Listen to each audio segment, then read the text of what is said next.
పెను తుఫాను తలొంచి చూసే తొలి నిప్పు కణం అతడే.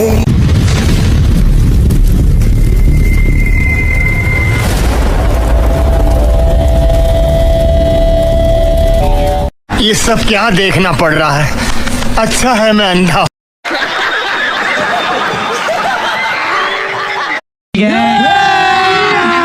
अभी मजा आएगा ना भिड़ो. ನಮಸ್ಕಾರ ವೀಕ್ಷಕರೇ, ನಾನು ಹಿಂದೂ ಶಿವಸೇನಾ ಯೂಟ್ಯೂಬ್ ಚಾನಲ್ಗೆ ಸ್ವಾಗತ ಸುಸ್ವಾಗತ. ನಾನು ನಿಮ್ಮ ವೆಂಕಟ್. ಎಲ್ಲರಿಗೂ ಜಯ ಶ್ರೀರಾಮ. ವೀಕ್ಷಕರೇ, ಇವತ್ತು ಮತ್ತೊಮ್ಮೆ ಬ್ರಹ್ಮಕುಮಾರಿಯರ ನಿಜ ಸ್ವರೂಪ ನೋಡೋಣ. ಯಾಕಂದ್ರೆ ಬ್ರಹ್ಮಕುಮಾರಿಯರು ಓಂ ಶಾಂತಿ ಅಂತ ಹೇಳ್ತಾರಲ್ಲ, ಇವರೇ ಶಾಂತಿ ಆಗಿರೋದಿಲ್ಲ. ಯಾವತ್ತು ನೋಡ್ರಿ ಹೆಂಗಿರ್ತದೆ ಪ್ರಪಂಚ, ಯಾವತ್ತು ಯಾರು ಓಂ ಶಾಂತಿ ಹೇಳ್ತಾರಲ್ಲ ಅವರೇ ಶಾಂತವಾಗಿರೋದಿಲ್ಲ ಮೊದಲನೇದಾಗಿ. ಹೌದಲ್ವಾ? ಇದು ನಮ್ಮ ಕಲಿಯುಗದ ಮಹಾತ್ಮೆ. ಸೊ ವೀಕ್ಷಕರೇ, ಇವತ್ತು ಬ್ರಹ್ಮಕುಮಾರಿ ಏನೇನು ನಡೆದಿದೆ ಏನೇನಿಲ್ಲ ಎಂಬುದು ಇವತ್ತು ತೋರಿಸ್ತೀನಿ. ಮತ್ತು ಬ್ರಹ್ಮಕುಮಾರಿಯರ ನಿಜ ಸ್ವರೂಪ ಹೇಗಿರುತ್ತೆ ಎಂಬುದನ್ನು ತೋರಿಸುತ್ತೀನಿ ನಿಮಗೆ. ಸೊ ವೀಕ್ಷಕರೇ, ಬ್ರಹ್ಮಕುಮಾರಿಯ ನಿಜ ಸ್ವರೂಪ ಒಂದು.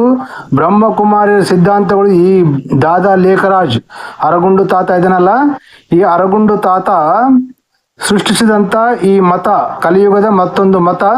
ಇದು ಹಿಂದೂಗಳನ್ನು ಜಿಹಾದ್ ಮಾಡುವ ಹಿಂದೂ ಹೆಣ್ಣು ಮಕ್ಕಳನ್ನು ಜಿಹಾದ್ ಮಾಡುವ ಒಂದು ಉದ್ದೇಶದಿಂದ ಹಿಂದೂ ಹೆಸರಿಟ್ಟುಕೊಂಡು ಈ ದಾದಾ ಲೇಖರಾಜ್ ಎಂಬ ಅರಗುಂಡು ತಾತ, ದಾದಾ ಲೇಖರಾಜ್ ಅಂತ ಹೆಸರಿಟ್ಟುಕೊಂಡು ಈತ ಒಬ್ಬ ಸೂಫಿ ಮುಸ್ಲಿಮು. ನಮ್ಮ ಭಾರತ ದೇಶದಲ್ಲಿ ಹಿಂದೂಗಳನ್ನು ಮೋಸ ಮಾಡಲು ಹಿಂದೂಗಳ ಹೆಸರುಗಳನ್ನು ಇಟ್ಟುಕೊಂಡು ನೋಡ್ತಾ ಇದ್ದೇವಲ್ಲ ಇವಾಗ ನಾವು ಪ್ರಪಂಚದಲ್ಲೆಲ್ಲ. ಲವ್ ಜಿಹಾದ್ನಲ್ಲಿ ಹಿಂದೂ ಹೆಸರು ಇಟ್ಕೊಂಡಿರ್ತಾರೆ. ಅದು ಪ್ರತಿಯೊಂದು ಜಿಹಾದ್ನಲ್ಲಿ ಎಲ್ಲ ಹಿಂದೂ ಹೆಸರುಗಳು ಇಟ್ಕೊಂಡು ಜಿಹಾದ್ ಮಾಡ್ತಾರೆ ಇವರು. ಹಾಗೆ ಈ ದಾದಾ ಲೇಖರಾಜ್ ಸೂಫಿ ಮುಸ್ಲಿಂ ಅನ್ನ ಮಾತು. ಅಲಿಬಾಬಾ, ಆಲಿಫ್ ಅಂತ ಈತನ ಹೆಸರು, ಆಲಿಫ್ ಖಾನ್. ಸೊ ವೀಕ್ಷಕರೇ, ಈತ ಈ ಹಿಂದೂ ಹೆಣ್ಮಕ್ಳು ಜಿಹಾದ್ ಮಾಡಲು ಒಂದು ಉದ್ದೇಶ ಇಟ್ಕೊಂಡು ಈ ಓಂ ಮಂಡಲಿ ಅಂತ ಒಂದು ಸಂಸ್ಥೆಯನ್ನು ಸೃಷ್ಟಿ ಮಾಡಿ ಪಾಕಿಸ್ತಾನದ ಹೈದರಾಬಾದ್ನಲ್ಲಿ ನಾನೊಬ್ಬ ದೊಡ್ಡ ವಜ್ರ ವ್ಯಾಪಾರಿ ಅಂತ ಹೇಳ್ಕೊಂಡು, ಯಾರು ನೋಡಿದಾರ ವಜ್ರ ವ್ಯಾಪಾರಿ ಅಂತೇಳಿ? ಅಂದ್ರೆ ಯಾರು ಏನು ಹೇಳಿದ ಅದು ನಂಬಿಡೋದ? ನಾವು ವಜ್ರ ವ್ಯಾಪಾರ ಅಂತ ಹೇಳ್ಕೊಂಡು ನಾನು ಪರಮಾತ್ಮ ದರ್ಶನ ಆಯ್ತು, ವಜ್ರಗಳು ವ್ಯಾಪಾರ ಎಲ್ಲ ಬಿಟ್ಟು ಎಲ್ಲರೂ ಕೊಟ್ಬಿಟ್ಟೆ, ಜನರಿಗೆ ಕೊಟ್ಬಿಟ್ಟೆ ಅಂತ ಹೇಳ್ಕೇಸಿ ಹಿಂಗೆ ಸುಳ್ಳುಗಳು ಹೇಳಿಕೊಂಡು ಈ ಮತವನ್ನು ಸೃಷ್ಟಿ ಮಾಡಿ ಹೆಣ್ಣು ಮಕ್ಕಳನ್ನು ಕನ್ಯರಾಗಿ ಉಳ್ಕೊಂಡು ಎಷ್ಟೋ ಮಂದಿ ಬಾಬಾಗಳು ನೋಡ್ತಾ ಇದ್ರು. ಡೇರಾ ಬಾಬಾ, ಆಸಾರಾಮ್ ಬಾಬಾ, ಎಷ್ಟೋ ಜನ ಬಾಬಾಗಳು ಹೆಣ್ಣುಮಕ್ಕಳ ಶೀಲಗಳನ್ನು ಹಾಳು ಮಾಡಲು ಎಷ್ಟೆಷ್ಟೋ ಹುನ್ನಾರಗಳು ಮಾಡ್ತಾರೆ. ಹೌದಲ್ಲ? ಸೊ ಹಾಗೆ ಈ ದಾದಾ ಲೇಖರಾಜ್ ಒಂದು ಮಾಡಿದಾನೆ, ಆತ ಪಾರಾಗಿ ಸತ್ತೋಗ್ಬಿಟ್ಟಾನ. ಬಟ್ ಅದು ಆ ಸಮಯದಲ್ಲಿ ಪಾಕಿಸ್ತಾನದಲ್ಲಿರ್ತಕ್ಕಂಥ ಹೈದರಾಬಾದ್ ಸಿಂಧ್ ಪ್ರಾಂತದಲ್ಲಿ ಅಲ್ಲಿನ ಹಿಂದೂಗಳು ಎಚ್ಚೆತ್ತುಕೊಂಡು ಪರಿವಾರಗಳನ್ನು ಹೊಡೆಯುವ ಈ ಕಾರ್ಯಕ್ರಮದಲ್ಲಿ ಹೆಣ್ಣು ಮಕ್ಕಳನ್ನು ಲೈಂಗಿಕವಾಗಿ ಬಳಸಿಕೊಳ್ಳುವುದರಲ್ಲಿ ಅಲ್ಲಿ ಕೋರ್ಟ್ನಲ್ಲಿ ಕೇಸ್ ಮಾಡಿದಾಗ ಆ ಸಮಯದಲ್ಲಿ ಆ ಓಂ ಮಂಡಲಿಯನ್ನು ಬ್ಯಾನ್ ಮಾಡಿದರು. ಮತ್ತೆ ದಾದಾ ಲೇಖರಾಜನ್ನು ಜೈಲಿಗೂ ಹಾಕಿದ್ದಾರೆ, ಅಲ್ಲಿಂದ ಓಡಿಸಿದ್ದಾರೆ. ಅಲ್ಲಿಂದ ಓಡಿ ಬಂದು ನಮ್ಮ ಭಾರತ ದೇಶದಲ್ಲಿ 1948ರಲ್ಲಿ ನಮ್ಮ ಭಾರತ ದೇಶದ ರಾಜಸ್ಥಾನದ ಮೌಂಟ್ ಆಬ್ನಲ್ಲಿ ಬಂದು ಆತನ ಅಂಗಡಿಯನ್ನು ವ್ಯಾಪಾರವನ್ನು ಚಾಲು ಮಾಡಿದ. ಅಲ್ಲಿಂದ ನಮ್ಮ ಭಾರತ ದೇಶದಲ್ಲಿ ಮಾತ್ರ ಹಿಂದೂಗಳು ಮಾತ್ರ ಯಾವತ್ತೂ ಎಚ್ಚೆತ್ತುಕೊಳ್ಳೋದಿಲ್ಲ, ಹುಷಾರಾಗುವುದಿಲ್ಲ. ಯಾರು ಏನು ಹೇಳ್ತಾರೆ ಅಂದರೆ ಅದು ನಂಬಿಬಿಡ್ತಾರೆ. ಮತ್ತು ಈ ದಾದಾ ಲೇಖರಾಜು ಮದುವೆ ಆಗಿದೆ, 5 ಮಂದಿ ಮಕ್ಕಳಿದ್ದಾರೆ, ಮೊಮ್ಮಕ್ಕಳು ಇದ್ದಾರೆ. ಮಕ್ಕಳಿಗೂ ಮದುವೆ ಮಾಡಿದ್ದಾನೆ ಈ ದಾದಾ ಲೇಖರಾಜು. ಮತ್ತೆ ಅವರು ಎಲ್ಲ ಅಪವಿತ್ರ ಆಗದೇ ಇರೋರು. ಈ ದಾದಾ ಲೇಖರಾಜ್ ಅರಗುಂಡು ತಾತ ಹೇಳಿದ ಮಾತುಗಳು, ನೀವು ಹೆಣ್ಣು ಮಕ್ಕಳು ಕನ್ಯೆಯರಾಗಿದ್ದರೆ, ಪವಿತ್ರವಾಗಿದ್ದರೆ ಮದುವೆ ಮಾಡಿಕೊಳ್ಳಬಾರದು. ಮದುವೆ ಅಂದರೆ ಅಪವಿತ್ರ, ಮದುವೆ ಅಂದರೆ ಪಾಪ, ಮದುವೆ ಅಂದರೆ ಸರ್ವನಾಶ ಅಂತ ಹೇಳಿ ಅವರು ತಲೆಯನ್ನು ಕೊಡಿಸಿ, ನೀವು ಪವಿತ್ರವಾಗಿದ್ದರೆ, ಈಗ ಕಲಿಯುಗ ಅಂತ್ಯ ಆಗಿ ಬಂದಿದೆ, ಈಗ ಮುಂದೆ ಸತ್ಯಯುಗ ಬರುತ್ತೆ, ಆ ಸತ್ಯಯುಗದಲ್ಲಿ ನೀವು ದೇವಿ ದೇವತೆಗಳಾಗಿ ಜನ್ಮ ತಾಳ್ತೀರಿ ಅಂತ ಹೇಳ್ಕೇಸಿ ಒಂದು ಸೃಷ್ಟಿಸಿ, ಇಂಥ ಒಂದು ಮೂಢನಂಬಿಕೆಯನ್ನು ಸೃಷ್ಟಿಸಿ ಇವತ್ತು ಎಷ್ಟೋ ಲಕ್ಷಾನುಗಟ್ಟಲೆ ಹೆಣ್ಣುಮಕ್ಕಳ ಜೀವನಗಳನ್ನು ಹಾಳು ಮಾಡಿಕೊಂಡಿದ್ದಾರೆ ತಾವು ಮದುವೆ ಮಾಡಿಕೊಳ್ಳದೆ. ಮತ್ತು ಹಾಗೂ ಭಾರತ ದೇಶದಲ್ಲಿ ಹಿಂದೂ ಸಂತಾನಕ್ಕೆ ಧಕ್ಕೆ ತಂದಿದ್ದಾರೆ, ಹಿಂದೂ ಸಂತಾನಕ್ಕೂ ನಷ್ಟ ಮಾಡಿದ್ದಾರೆ. ಈಗ ಮತ್ತೆ ನಮ್ಮ ದೇಶವನ್ನು ಮುಸ್ಲಿಮರು ಆಳಲು ಈ ದಾದಾ ಲೇಖರಾಜ್ ಆಡಿರ್ತಕ್ಕಂಥ ಒಂದು ನಾಟಕದಲ್ಲಿ ಆತ ಸಕ್ಸಸ್ ಆಗಿದ್ದಾನೆ. ಮತ್ತು ಇವರು ಯಾವಾಗ ಕಣ್ಣು ತೆರೆತಾರೋ ಬ್ರಹ್ಮಕುಮಾರಿಯರು ನನಗೆ ಗೊತ್ತಿಲ್ಲ, ಆದರೆ ಬ್ರಹ್ಮಕುಮಾರಿಯರು ಹೇಳುವುದಲ್ಲೂ ಒಂದೇ, ಮದುವೆ ಮಾಡಿಕೊಳ್ಳಬಾರ್ದು, ಪವಿತ್ರವಾಗಿರ್ಬೇಕು ಅಂತ ಹೇಳ್ತಾರೆ ವೀಕ್ಷಕರೇ. ಮತ್ತು ಪವಿತ್ರವಾಗಿರಬೇಕು, ಮದುವೆ ಎಂಬುದು ಅಪವಿತ್ರ ಅಂತ ಹೇಳುವ ಈ ದಾದಾ ಲೇಖರಾಜು ಮತ್ತು ಈತ ಹೇಗೆ ಮದುವೆ ಆಗಿ 5 ಮಕ್ಕಳನ್ನು ಹೆತ್ತ ಮೇಲೆ ಪರಮಾತ್ಮ ತನ್ನ ಶರೀರದೆಲ್ಲ ಬಂದು ಜ್ಞಾನ ಕೊಡ್ತಾನೆ? ಇಷ್ಟು ಸಣ್ಣ ಲಾಜಿಕ್ ಗೊತ್ತಾಗೋದಿಲ್ವ? ಹೌದಲ್ವ ವೀಕ್ಷಕರೇ? ನೋಡಿ, ಯೋಚನೆ ಮಾಡಿ. ಯಾಕಂದರೆ ಈಗ ಮದುವೆಯಿಂದ ಅಪವಿತ್ರ, ಮದುವೆ ಅಂದರೆ ಪಾಪ ಅಂತ ಹೇಳಿದರೆ, ಇವು ನಾನು ಬ್ರಹ್ಮಕುಮಾರಿಯಲ್ಲಿ ಕೇಳೋದೇನೆಂದರೆ, ಮದುವೆ ಎಂಬುದು ಅಪವಿತ್ರ, ಪವಿತ್ರವಾಗಿರ್ಬೇಕಂತ ಹೇಳುವುದಾದರೆ ಈಗ ನೀವು ಯಾವುದನ್ನು ಅಪವಿತ್ರ ಅಂತ ಹೇಳ್ತಿರೋ, ಮದುವೆ ಅಂದರೆ ಪಾಪ, ಮದುವೆ ಅಂದರೆ ಅಪವಿತ್ರ ಅಂತ ಹೇಳ್ತಿರೋ, ನೀವು ಎಲ್ಲಿಂದ ಬಂದಿರಿ ಹುಟ್ಟಿ? ನಿಮ್ಮ ತಂದೆ ತಾಯಿ ಅಪವಿತ್ರ ಕಾರ್ಯ ಮಾಡಿದ್ರೆ ತಾನೇ ನೀವು ಹುಟ್ಟು ಬಂದಿರಲ್ಲ. ಮತ್ತು ಅದು ಅಪವಿತ್ರ ಅಂತ ನೀವು ಹೇಳಿದಾಗ ಆ ಅಪವಿತ್ರದಿಂದ ಹುಟ್ಟಿ ಬಂದಂಥ ನೀವು ಅಪವಿತ್ರರೇ ಆಗ್ತೀರಿ ಹೊರತು ಪವಿತ್ರರು ಹೇಗೆ ಆಗ್ತೀರಿ? ನೀವು ಮದುವೆ ಮಾಡಿಕೊಳ್ಳದೆ ಸೆಕ್ಸ್ ಮಾಡದೇ ಇದ್ದರೆ ಪವಿತ್ರ ಆಗಿಬಿಡ್ತೀರಾ? ಇಲ್ವಲ್ಲ. ನೀವು ಬಂದಿದ್ದೆಲ್ಲಿಂದ? ನೀವು ಯಾವುದನ್ನು ಅಪವಿತ್ರ ಅಂತ ಹೇಳ್ತೀರೋ ನೀವು ಬಂದಿದ್ದು ಅಲ್ಲಿಂದ ಅಲ್ಲ. ಮತ್ತು ಅಪವಿತ್ರದಿಂದ ಹುಟ್ಟಿ ಬಂದವರು ನೀವು ಅಪವಿತ್ರರೇ ಆಗ್ತೀರಿ. ನೀವು ಪರಮಾತ್ಮನಿಂದ ಮೇಲಿಂದ ಇಳಿದು ಬಂದರೆ ಪವಿತ್ರ ಆಗ್ತೀರಿ. ಹೌದಲ್ಲ ವೀಕ್ಷಕರೇ? ಸೊ ಇಷ್ಟು ಒಂದು ಸಣ್ಣ ಲಾಜಿಕ್ನು ಅವರು ಯೋಚನೆ ಮಾಡುವಷ್ಟು ಇಲ್ಲ. ಮತ್ತು ಯಾರು ಏನು ಆಸೆ ತೋರಿಸ್ಬಿಟ್ರೆ ಆ ಆಸೆಗೆ ಬಲಿಯಾಗ್ಬಿಡ್ತಾರೆ ನಮ್ಮ ಹಿಂದೂ ಹೆಣ್ಮಕ್ಳು, ಹಿಂದೂಗಳು. ಗಂಡು ಮಕ್ಕಳಾದ್ರೂ ಅಷ್ಟೇ, ಹೆಣ್ಮಕ್ಳಾದ್ರೂ ಅಷ್ಟೇ. ನಮ್ಮ ಹಿಂದೂಗಳು ಯಾವತ್ತೂ ಎಚ್ಚೆತ್ತುಕೊಳ್ಳೋದಿಲ್ಲ. ಈಗ ಸೋಷಿಯಲ್ ಮೀಡಿಯಾ ಬಂದಾಗಲಿಂದ ನಾವು ನಮ್ಮಂಥವರು ನಮ್ಮ ದೇಶಕ್ಕಾಗಿ, ನಮ್ಮ ಧರ್ಮಕ್ಕಾಗಿ ಹೋರಾಡಲು ನಿಂತಿದ್ದೇವೆ. ಹಿಂದೂಗಳಿಗೆ ಕಣ್ಣು ತೆರೆಸುವ ಮೂಲಕ ಈ ವಿಡಿಯೋ ಕಾರ್ಯಕ್ರಮಗಳನ್ನು ಮಾಡ್ತಾ ಇದ್ದೇವೆ ವೀಕ್ಷಕರೇ. ದಯವಿಟ್ಟು ಗಮನಿಸಿ. ನಿಮ್ಮ ಈಗಲಾದರೂ ಎಷ್ಟು ಜನ ಇವಾಗ ಬ್ರಹ್ಮಕುಮಾರಿಯಲ್ಲಿ ಹೋಗಿ ತಮ್ಮ ಜೀವನವನ್ನು ಮದುವೆ ಮಾಡಿಕೊಳ್ಳದೆ ನಷ್ಟ ಮಾಡಿಕೊಂಡಿದ್ದಾರೋ, ಅವರು ಮದುವೆ ಮಾಡಿಕೊಳ್ಳದೆ ದೇಶಕ್ಕೆ ಹಿಂದೂ ಸಂತಾನವನ್ನು ನಷ್ಟ ಮಾಡಿದ್ದಾರೋ, ಅದು ಆಯಿತು. ಆದರೆ ಉಳಿದವರನ್ನು ನಾವು ಕಾಪಾಡಿಕೊಳ್ಳಬೇಕೆಂಬ ಒಂದು ಉದ್ದೇಶದಿಂದ ಈ ಬ್ರಹ್ಮಕುಮಾರಿಯರಿಗೆ ಬಲೆಗೆ ಬೀಳದೆ ದಯವಿಟ್ಟು ಕಾಪಾಡಿಕೊಂಡು ನಮ್ಮ ಸಂತಾನವನ್ನು, ಹಿಂದೂ ಸಂತಾನವನ್ನು ಬೆಳೆಸಿ ನಮ್ಮ ಭಾರತ ದೇಶವನ್ನು ಕಾಪಾಡಿಕೊಳ್ಳೋಣ. ಯಾಕಂದರೆ ನಮಗೆ ಇರೋದು ಒಂದೇ ದೇಶ, ಭಾರತ ದೇಶ ಹಿಂದೂಗಳಿಗೆ. ಯಾಕಂದರೆ ಪ್ರಪಂಚ ಎಲ್ಲ ಸನಾತನ ಧರ್ಮ ಇದ್ದುದೇ. ಒಂದು ಸಮಯದಲ್ಲಿ ಪ್ರಪಂಚವೆಲ್ಲ ಸನಾತನ ಧರ್ಮವಿದ್ದುದೇ. ಸೊ ವೀಕ್ಷಕರೇ, ಈ ಬ್ರಹ್ಮಕುಮಾರಿಯರಿಗೆ ಇದು ಗೊತ್ತಿಲ್ಲ. ಸತ್ಯಯುಗ ಅಂತ ಹೇಳ್ತಾರೆ, ತ್ರೇತಾಯುಗ ಅಂತ ಹೇಳ್ತಾರೆ, ದ್ವಾಪರ ಯುಗ ಅಂತ ಹೇಳ್ತಾರೆ, ಕಲಿಯುಗ ಅಂತ ಹೇಳ್ತಾರೆ. ಆದರೆ ಕಲಿಯುಗ ಅಂದರೆ ಏನಂಬುದು ಇವ್ರಿಗೆ ಗೊತ್ತಿಲ್ಲ. ಹೌದಲ್ಲ ವೀಕ್ಷಕರೇ?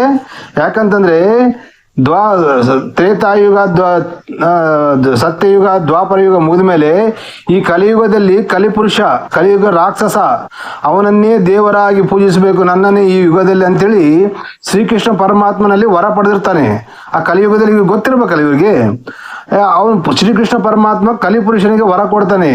ಕಲಿಯುಗದಲ್ಲಿ ನಿನ್ನನ್ನೇ ದೇವರಂತೂ 75% ನಿನ್ನನ್ನೇ ಪೂಜೆ ಮಾಡ್ತಾರೆ, ನಿನ್ನನ್ನು ನಂಬಿ ಮೋಸ ಹೋಗ್ತಾರೆ, ಮತ್ತು ನಿನ್ನನ್ನು ನಂಬಿ ಎಲ್ಲರೂ ಹೊಡೆದಾಡ್ಕೊಂಡು ಸಾಯ್ತಾರೆ ಅಂತ ತಿಳ್ಕೇಸಿ ಹೇಳಿದ್ದಾರೆ ಶ್ರೀಕೃಷ್ಣ ಪರಮಾತ್ಮ. ಆ ಶ್ರೀಕೃಷ್ಣ ಪರಮಾತ್ಮ ವರ ಕೊಟ್ಟಂತ ಈ ಕಲಿಪುರುಷ ಮತವೇ ಈ ಕಲಿಯುಗ ಮತ. ಈ ಕಲಿಯುಗ ಮತ ಎಲ್ಲಿಂದ ಪ್ರಾರಂಭ ಮಾಡಿದೆ ನಮ್ಮ ಶ್ರೀಕೃಷ್ಣ ಪರಮಾತ್ಮ? ದ್ವಾಪರ ಯುಗ ಮುಗಿದಿದ್ದಾಗೆ ಮಹಾಭಾರತ, ನಮ್ಮ ಭಾರತ ದೇಶದಲ್ಲಿ ಮಹಾಭಾರತ ಯುದ್ಧ ಮುಗಿದ ನಂತರ ಕಲಿಪುರುಷ ಆಗಮನ ಆಗುತ್ತಿರೋ ಸಮಯದಲ್ಲಿ ಇಲ್ಲಿಂದ ನಮ್ಮ ಭಾರತ ದೇಶದಿಂದ, ಯಾಕಂದರೆ ಇದು ಪುಣ್ಯ ಭೂಮಿ, ನಮ್ಮ ದೇವಿ ದೇವತೆಗಳು ಹುಟ್ಟಿರ್ತಕ್ಕಂಥ ಭೂಮಿ.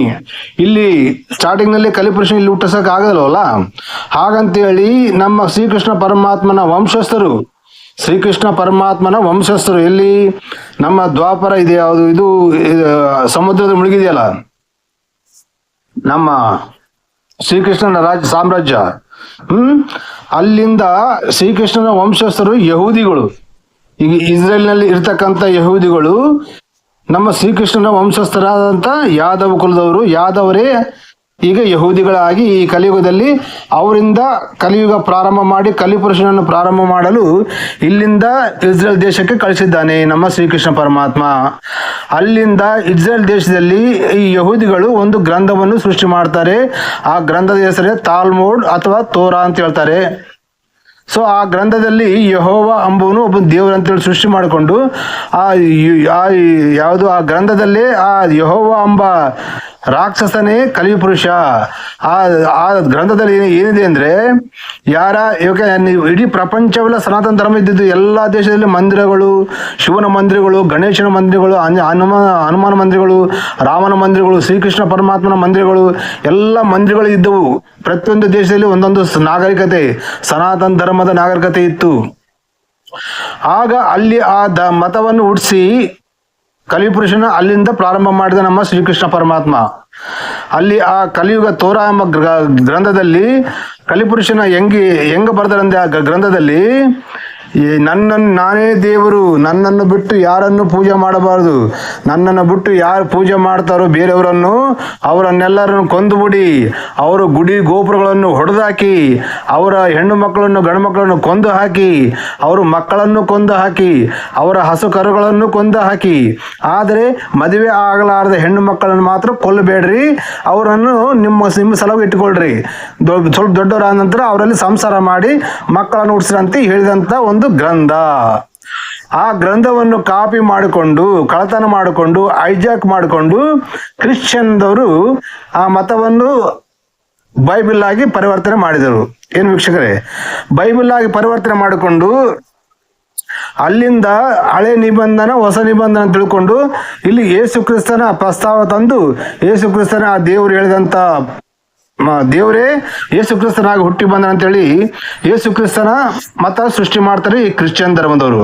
ಕ್ರಿಶ್ಚಿಯನ್ ಮತದವರು ಸೃಷ್ಟಿ ಮಾಡಿದ ನಂತರ ಆ ಯಹೂದಿಗಳಿಗೆ ಯಾರದ್ದು ಗ್ರಂಥ ಕಳ್ತನ ಮಾಡಿಕೊಂಡು ಇವರು ಗ್ರಂಥ ಬರ್ಕೊಂಡಾರ ಬೈಬಲ್ ಅಂತೇಳಿ ಆ ಯಹೂದಿಗಳಿಗೆ ತಿರುಗಿ ಬೀಳ್ತಾರೆ. ಆದ್ರೆ ಯಹೂದಿಗಳು ಯೇಸು ಕ್ರಿಸ್ತನನ್ನು ನಂಬುವುದಿಲ್ಲ. ಯೇಸು ಕ್ರಿಸ್ತ ಎಂಬವನು ದೇವರಲ್ಲ, ಅವನ ದೇವ್ರ ಮಗ, ಅವನೊಬ್ಬ ಸೂಳೆ ಮಗ, ಅವನೊಬ್ಬ ಕಳ್ಳ, ಅವನೊಬ್ಬ ಲೋಫರ್ ಅಂತ ಹೇಳ್ತಾರೆ ಅವರು. ಇದುವರೆಗೂ ನಂಬೋದಿಲ್ಲ. ಇಸ್ರೇಲ್ನಲ್ಲಿ ಯೇಸು ಕ್ರಿಸ್ತನ ಬಗ್ಗೆ ಪ್ರಚಾರ ಮಾಡಿದ್ರೆ 2 ವರ್ಷ ಜೈಲು ಶಿಕ್ಷೆ, 2 ಲಕ್ಷ ರೂಪಾಯಿ ದಂಡ. ಗೊತ್ತಾ ನಿಮಗೆ? ಆದ್ರೆ ನಮ್ಮ ದುರದೃಷ್ಟ, ನಮ್ಮ ದೇಶದಲ್ಲಿ ಪ್ರಚಾರ ಮಾಡೋಕೆ ಅವಕಾಶ ಮಾಡಿಕೊಡ್ತಾರೆ. ಅವನು ಹುಟ್ಟಿದ ದೇಶದಲ್ಲಿ ಅವನಿಗೆ ಪ್ರಚಾರ ಮಾಡೋಕೆ ಅದು ಹಕ್ಕಿಲ್ಲ ಅಂದಾಗ ನಮ್ಮ ದೇಶದಲ್ಲಿ ಯಾಕೆ ಕೊಡ್ಬೇಕ್ರಿ? ನಮ್ಮ ಸರ್ಕಾರಕ್ಕೆ ಬುದ್ಧಿ ಇಲ್ವಾ? ಯೋಚನೆ ನೋಡಿ.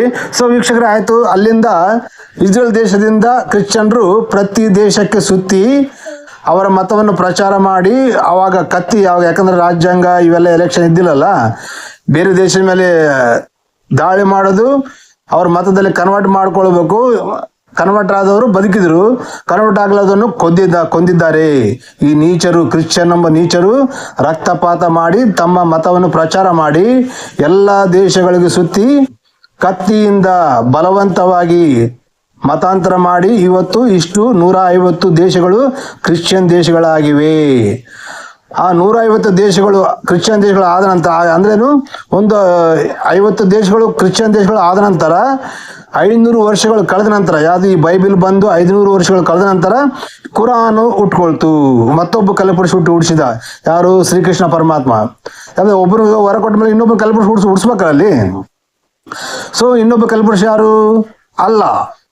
ಈ ಅಲ್ಲಾನನ್ನು ಯಾರು ಇವ್ರು ಏನು ಮಾಡ್ತಾರೆ? ಮುಸಲ್ಮಾನರು ಅರಬ್ನಲ್ಲಿ ಈ ತಾಲ್ಮುಡ್ ಗ್ರಂಥವನ್ನು ಕಳ್ತನ ಮಾಡಿಕೊಂಡು ಇವರು ಕ್ರಿಶ್ಚಿಯನ್ರು ಯಾವ ರೀತಿಯಾಗಿ ಬೈಬಲ್ ಮಾಡಿಕೊಂಡ್ರು, ಈ ಮುಸ್ಲಿಮರು ತಾಲ್ಮುಡನ್ನು ಬೈಬಲನ್ನು ಎರಡನ್ನೂ ಕಾಪಿ ಮಾಡಿಕೊಂಡು ಇವರು 3ನೇದಾಗಿ ಕುರಾನ್ ಅಂತ ನಮ್ಮ ಗ್ರಂಥ ಅಂತ ಹೇಳ್ಕೊಂಡು ಅವರು ಒಂದು ಮತವನ್ನು ಸೃಷ್ಟಿ ಮಾಡಿ, ಆಗ ಅವರು ಎಲ್ಲ ದೇಶವನ್ನು ಸುತ್ತಿ ಕತ್ತಿ ಹಿಡ್ಕೊಂಡು ಒಪ್ಪಿದವರನ್ನು ಮತಾಂತರ ಮಾಡಿದ್ದಾರೆ, ಒಪ್ಪಲಾರದವರನ್ನು ಕೊಂದಿದ್ದಾರೆ. ಆ ಸಮಯದಲ್ಲಿ ಎಲ್ಲ ನಾಗರಿಕತೆಗಳನ್ನು ಸರ್ವನಾಶ ಮಾಡಿದ್ದಾರೆ. ಯಾಕಂದ್ರೆ ಕಲಿಪುರುಷನ ಮತ ಅಲ್ಲ, ಕಲಿಯುಗದಲ್ಲಿ ಕಲಿಪುರುಷನ ಮತನೇ ನಂಬಬೇಕು, ಅವನೇ ದೇವ್ರನ್ನ ನಂಬಬೇಕು. ಅವತ್ತು ಅರ್ಥ ಆಯ್ತಲ್ಲ ವೀಕ್ಷಕರನ್ನ ಹೇಳೋದು? ಸೊ ನಿಮಗೆ ಯಾರು ಏನು ಅರ್ಥ ಆಗಲ್ಲ ನನ್ನ ನಂಬರ್ಗೆ ಫೋನ್ ಮಾಡಿ, ನಾನು ಎಲ್ಲ ವಿಷಯ ಹೇಳ್ತೀನಿ ನಿಮಗೆ. ಹಾಗೆ ಈ ಕ್ರಿಶ್ಚಿಯನ್ ಮತ ಹುಟ್ಟಿದ 500 ವರ್ಷಗಳ ನಂತರ ಹುಟ್ಟಿದ ಈ ಮತ, ಹಾಗಾಗಿ ಮೊದಲು ಕ್ರಿಶ್ಚಿಯನ್ ಮತ ಹುಟ್ಟಿದ್ರಿಂದ ಇವತ್ತು 150 ದೇಶಗಳು ಕ್ರಿಶ್ಚಿಯನ್ ದೇಶಗಳಿವೆ. ಎಲ್ಲ ನಾಗರಿಕತೆಗಳು ನಾಶ ಮಾಡಿ ಎಲ್ಲ ಮಂದಿರಗಳನ್ನು ಹೊಡೆದಾಕಿ ಇವತ್ತು ನೋಡಿ ಅರಬ್ ದೇಶದಲ್ಲಿ ಮೊನ್ನೆ ಎಲ್ಲೋ ಕುಣಿತು ಹೊಡೆದಂದ್ರೆ ಶ್ರೀಕೃಷ್ಣ ಪರಮಾತ್ಮನ ವಿಗ್ರಹ ಸಿಕ್ತು. ಹೌದಲ್ಲ ವೀಕ್ಷಕರೇ? ಸೊ ಇದು ಎಲ್ಲೋ ಎಷ್ಟು 8,000 ವರ್ಷಗಳ ಪುರಾತನ ದೇವಾಲಯ ಸಿಕ್ಕಿದೆ ಅರಬ್ ದೇಶದಲ್ಲಿ ಮೊನ್ನೆ ತೋಡಿದಾಗ. ನೋಡಿ, ಎಲ್ಲ ದೇವಾಲಯಗಳನ್ನು ಹೊಡೆದಾಕಿ ಎಲ್ಲ ಸರ್ವನಾಶ ಮಾಡಿ ಈ ಕಲಿಪುರುಷನ ಮತ, ಕಲಿಯುಗ ಮತ ಹುಟ್ಕೊಂಡಿತು. ಈಗ ಈ ಕಲಿಪುರುಷ ಮತ ಹೆಂಗ ಬರೀ ಹೊಡೆದಾಡ್ಕೊಂಡು ಸಾಯೋದು. ಈಗ ನೋಡ್ತಾರಲ್ಲ ಮುಸಲ್ಮಾನರು, ಕ್ರಿಶ್ಚಿಯನ್ರು, ಈ ಕ್ರಿಶ್ಚಿಯನ್ರು ಮುಸಲ್ಮಾನರು ಎಲ್ಲಿಂದ ಬಂದ್ರು? ಇವ್ರ ಮತ ಇಸ್ರೇಲ್ ದೇಶದ ಯಹೂದಿಗಳಿಂದ ಕಳ್ತನ ಮಾಡ್ಕೊಳ್ಳೋಂಥ ಗ್ರಂಥದಿಂದ. ಈಗ ಅವರನ್ನೇ ಕೊಲ್ಲಬೇಕಂತ ಹೇಳಿ ಇವರು ಎದುರು ತಿರುಗಿದ್ರು. ಅವ್ರು ಯಾರು? ಶ್ರೀಕೃಷ್ಣ ಪರಮಾತ್ಮ ವಂಶಸ್ಥರು. ಅವರು ಸಣ್ಣ ದೇಶ, ಇವಾಗ ಇಸ್ರೇಲ್ ದೇಶ ಸಣ್ಣ ದೇಶ, 1 ಕೋಟಿ ಜನಸಂಖ್ಯೆಯ ದೇಶ. ಇವತ್ತು ಇಡೀ ದೇಶವನ್ನೇ ಗಡಗಡಲಾಡಿಸಿದೆ. ಅರ್ಥ ಆಯ್ತಲ್ಲ ವೀಕ್ಷಕರೇ? ಯಾಕಂದರೆ ಅವರಲ್ಲಿ ಒಂದು ಪಟ್ಟು ಬಂತು. ಆ ಸಮಯದಲ್ಲಿ ಅವರನ್ನು ಎಷ್ಟೋ ಕಷ್ಟ ಕೊಟ್ಟಿದ್ದಾರೆ ಅವರಿಗೆ. ಅವರೊಂದು ದೇಶ ಬಿಟ್ಟು ಓಡಿಸಿದರೆ, ಎಲ್ಲ ಮಾಡಿದರೆ, ಆಮ್ಯಾಗ ಅವರೆಲ್ಲ ತಲೆ ಸುಟ್ಟು ಇವಾಗ ಬಂದು ಎಲ್ಲ ಟೆಕ್ನಾಲಜಿ ಕಂಡು ಹಿಡಿದು ಎಲ್ಲ ಮಾಡಿಕೊಂಡು ಇವತ್ತು 100 ಕೋಟಿ 1 ಕೋಟಿ ಇರತಕ್ಕಂಥ ಜನ 100 ಕೋಟಿ ಜನನ ಕೊಲ್ತದೆ ಅಂತ ಒಂದು ಶಕ್ತಿಯನ್ನು ಸಂಪಾದನೆ ಮಾಡಿದೆ. ಆದರೆ ನಮ್ಮ ದೇಶದ ಹಿಂದೂಗಳು ಇವತ್ತು ಎಚ್ಚೆತ್ತುಕೊಳ್ಳೋದಿಲ್ಲ. ನಮ್ಮ ದೇಶದಲ್ಲಿ ಈ ಗಾಂಧಿ ಪರಿವಾರ ಬಂದಾಗಲಿಂದ ನಮ್ಮ ಹಿಂದೂಗಳು ಮೋಸ ಮಾಡ್ತಾನೆ ಹೋಗ್ತಾರೆ. ಕೊನೆಗೆ ಈಗ ನಮ್ಮ ಭಾರತ ದೇಶದಲ್ಲಿ ಬಂದಿದೆ ಈ ಕಲಿಪುರುಷನ ಮತ. ಅದಲ್ಲ ಅಂತೇಳಿ ಅವೆರಡು ಮತಗಳು ಅಲ್ಲ ಅಂತೇಳಿ, ಕ್ರಿಶ್ಚಿಯನ್ ಇಸ್ಲಾಂ ಅಲ್ಲ ಅಂತೇಳಿ, ಇಲ್ಲಿ ಇರ್ತಕ್ಕಂಥವ್ರೆಲ್ಲ ಕ್ರಿಶ್ಚಿಯನ್ರಲ್ಲ, ಮುಸ್ಲಿಮನ್ರಲ್ಲ, ಇಲ್ಲಿರ್ತಕ್ಕಂಥವ್ರು ಅಂತ ಸನಾತನ ಧರ್ಮದ ಹಿಂದೂಗಳೇ. ಅವ್ರಿಗೆ ಗೊತ್ತಾಗ್ತಾ ಇಲ್ಲ. ಯಾಕಂದರೆ ಈ ಕಲಿಯುಗದ ಮತ ದ್ವೇಷ ತುಂಬಿಸ್ತದೆ ಮನುಷ್ಯನಲ್ಲಿ. ಏನಂದರೆ ಅವನನ್ನೇ ದೇವರ ನಂಬಬೇಕು, ಅವನನ್ನೇ ಪೂಜೆ ಮಾಡಬೇಕು. ಇಲ್ಲಾಂದರೆ ಕೊಲೆಗಳು ಮಾಡೋದು, ಜಂಗ್ ಸ್ಟಾರ್ಟ್. ಅವನ ಕೆಲಸ ಅದೇ ಅಲ್ವಾ? ಯಾಕಂದರೆ ಶ್ರೀಕೃಷ್ಣ ಪರಮಾತ್ಮ ವರ ಪಡೆದಿದ್ದಾನೆ. ಇವು ಶ್ರೀಕೃಷ್ಣ ಪರಮಾತ್ಮ ಏನು ಮಾಡೋಕ್ಕಾಗೋದಿಲ್ಲ. ಸೊ ಈಗ ನಾವೇ ಹಿಂದೂಗಳು ಯಹೂದಿಗಳು ಇವರಿಬ್ಬರು ಶ್ರೀಕೃಷ್ಣನನ್ನು ನಂಬುವವರು, ಸನಾತನ ಧರ್ಮವನ್ನು ನಂಬುವವರು. ನಾವೇ ಇಡೀ ಪ್ರಪಂಚವನ್ನು ಮತ್ತೆ ಸನಾತನ ಧರ್ಮದ ಬಗ್ಗೆ ಮಾಡಿಕೊಳ್ಬೇಕು. ಆದರೆ ಈಗ ನಮ್ಮ ದೇಶದಲ್ಲಿ ಹುಟ್ಟಿರ್ತಕ್ಕಂಥ ಮತ್ತೊಬ್ಬ ಕಲಿಪುರುಷ ಈ ದಾದಾ ಲೇಖರಾಜ್ ಅರಗುಂಡು ತಾತ. ಈತನ ಮಾತು ಕೇಳಿ ಈ ಹಿಂದೂ ಸಂಖ್ಯೆಯನ್ನು ಕಡಿತಗೊಳಿಸ್ಬೇಕು, ಆ ಕಲಿಪುರುಷನನ್ನು ನಂಬಬೇಕು.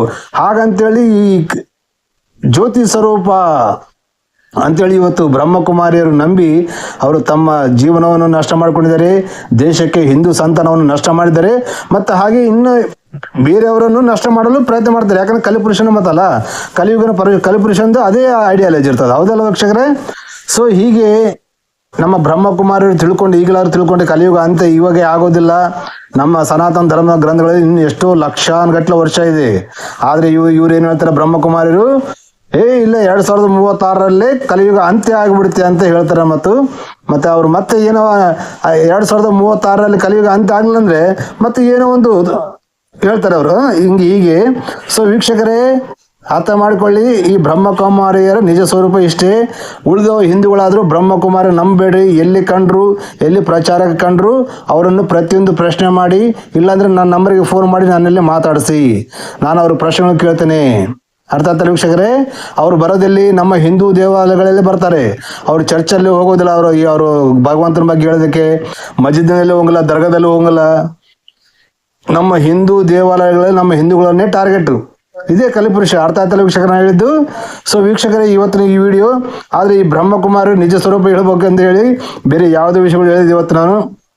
ಸೊ ನಾಳೆ ವಿಡಿಯೋದಲ್ಲಿ ಬ್ರಹ್ಮಕುಮಾರಿಯರ ನಿಜ ಸ್ವರೂಪ ಏನೆಂಬುದು ತಿಳಿಸ್ತೀನಿ. ಯಾಕಂದರೆ ಬ್ರಹ್ಮಕುಮಾರಿಯರು ಕೈಯಲ್ಲಿ ಬೆತ್ತಗಳು ಹಿಡ್ಕೊಂಡು ಫೈಟಿಂಗ್ ಆಡಿದ್ದಾರೆ. ಬ್ರಹ್ಮಕುಮಾರಿಯರು ಓಂ ಶಾಂತಿ ಅನ್ನೋರು ಬೆತ್ತಗಳು ಹಿಡ್ಕೊಂಡು ಬ್ರಹ್ಮಕುಮಾರಿಯರೇ ಫೈಟಿಂಗ್ ಆಡಿದ್ದಾರೆ. ಅದು ನಾಳೆಗೆ ತೋರಿಸ್ತಾನೆ ವೀಕ್ಷಕರೇ ವಿಡಿಯೋ. ವೀಕ್ಷಕರೇ, ಮತ್ತೆ ನೀವೇನಂತೀರಿ? ನಾನು ಹೇಳಿದ ಈ ಮಾತುಗಳಲ್ಲಿ ನಿಜ ಇದೆ ಅಂತೀರಾ, ಇಲ್ಲ ಅಂತೀರಾ? ನಿಮ್ಮ ಅಭಿಪ್ರಾಯ ಕಾಮೆಂಟ್ ಮಾಡಿ ತಿಳಿಸಿ. ಮತ್ತೆ ಮುಂದಿನ ವಿಡಿಯೋ ಜೊತೆಗೆ ಭೇಟಿಯಾಗೋಣ. ನಮ್ಮ ವಿಡಿಯೋನ ಸಬ್ಸ್ಕ್ರೈಬ್ ಮಾಡಿಕೊಳ್ಳಿ, ನಿಮ್ಮ ಬಂಧು ಮಿತ್ರರಿಗೆ ಶೇರ್ ಮಾಡಿ.